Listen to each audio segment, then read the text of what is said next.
Welcome to my next Mind, Sense and Soul video in partnership with Mcguigan ZERO. Today we're going to be looking at breathing, but more specifically, the massive benefits of breathing with intention on our physical health and our happiness.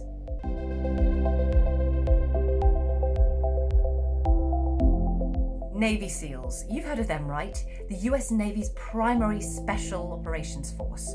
These are hard as nails people, certainly not new age or woo-woo types, and yet they use intentional breathing all the time in combat and in their training. So hopefully that's reason enough just to listen on. Breathing is something that we do all the time, every day, so it's normal in a way not to think about it too much. However, if we do start to learn how to take control of it, we can really quickly have some massive positive impacts on our health, almost instantly in some cases. Now, a lot has been said about breath at the moment for obvious reasons, but sometimes it takes a global health crisis to fully appreciate what was always there in the first place.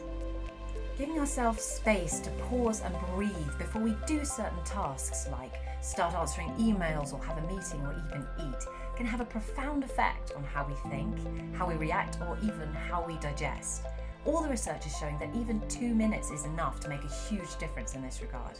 So maybe we should all just give it a try, have a 2-minute breathing pause before we start any new task and see how differently we feel. It is free after all, and there are no side effects.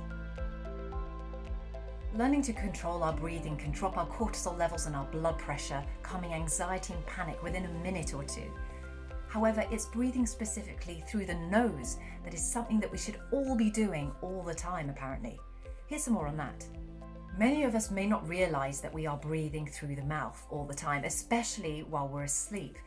But the slightly scary truth is that habitual mouth breathing can have huge implications on our health, on our long-term health, even from snoring and sleep apnea, dry mouth, bad breath, to chronic fatigue, asthma, brain fog, the lot, really. You can see a lot more about this from the experts in the links at the end. Try to breathe through my nose now. In children particularly, the effects of mouth breathing can be quite pronounced, from crooked teeth to facial deformities and a slower rate of growth, but also it can be responsible for a lack of concentration at school, irritability. Sometimes they're even misdiagnosed with ADD for hyperactivity, and they're a lot sleepier during the day. So why is nose breathing so much better? Here are some reasons.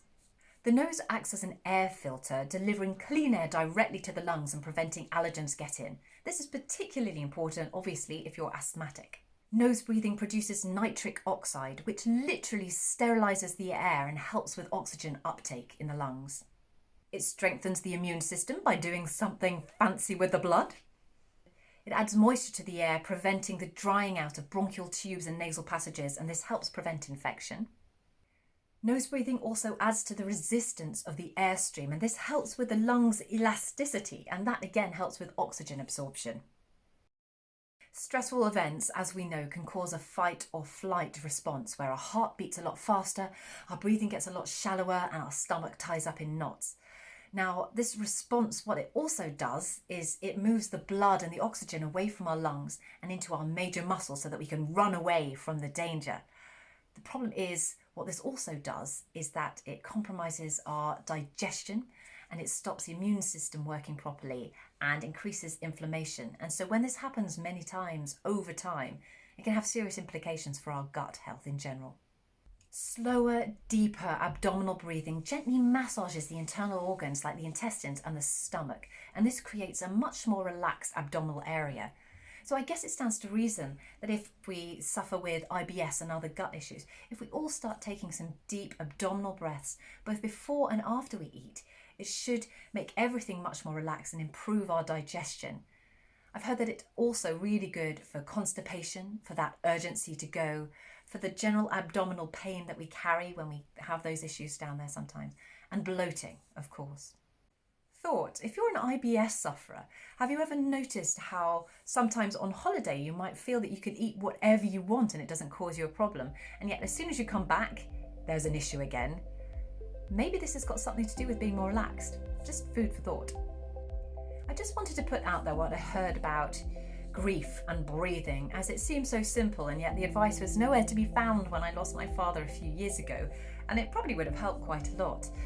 Now, we probably all know on some level that if we don't deal with grief or any kind of mental trauma, it does tend to come out in other ways, such as anxiety attacks or panic attacks. Yet, when these panic attacks happen, we often have absolutely no idea what it was that caused them. How many of us have experienced grief and yet gone straight back into work or to our other projects, choosing distraction over taking time to sit and deal with the sadness and accept it? I mean, let's face it, that's not a particularly attractive option, is it? But this is seen in the workplace all the time now, especially at the top end where CEOs suddenly start having bouts of panic attacks.